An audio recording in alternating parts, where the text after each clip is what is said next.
શ્રી લાલુ ભટ્ટજી આપણને સમર્થ વિદ્વાન પુષ્ટિ માર્ગની જે આંખો છે એ આપણને બતાવી રહ્યા છે કે પુષ્ટિના બે પાસા, એક સામાન્ય પુષ્ટિ અને એક વિશેષ પુષ્ટિ. અને એ વિશેષ પુષ્ટિથી તો એક જ વસ્તુનો ઉદય થાય ભક્તના જીવના હૃદયમાં, અને એ મનુષ્યના હૃદયમાં સ્વરૂપ સિવાય કાંઈ પણ ફળ ન જોઈએ, અને સ્વરૂપ ફળ જોઈએ, સ્વરૂપ જ ફળમાં જોઈએ, ફળરૂપમાં. એટલે સ્વરૂપના રૂપમાં જ અમને ફળ જોઈએ અને બીજું કાંઈ ન જોઈએ, એવો અંતઃકરણમાં જ્યારે ધીમે ધીમે વિચારો દૃઢ થતા જાય, એ બીજી કોઈ પણ વસ્તુથી બની શકતું નથી. એ કેવલ શ્રી પ્રભુની વિશેષ પુષ્ટિથી જ બનતું હોય છે.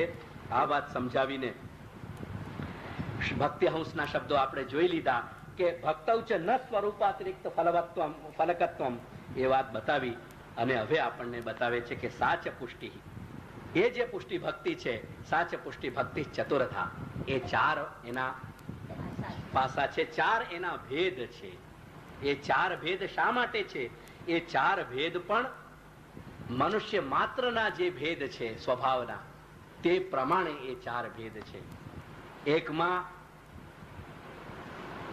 શુદ્ધ પુષ્ટિનો ભેદ બતાવ્યો અને 3 મિશ્ર પુષ્ટિના ભેદ બતાવ્યા. અને એ બતાવીને કહે છે કે સા પુષ્ટિ ભક્તિ ચતુર્ધા, પ્રવાહ પુષ્ટિ ભક્તિ, મર્યાદા પુષ્ટિ ભક્તિ, પુષ્ટિ ભક્તિ, શુદ્ધ પુષ્ટિ ભક્તિ ભેદાત.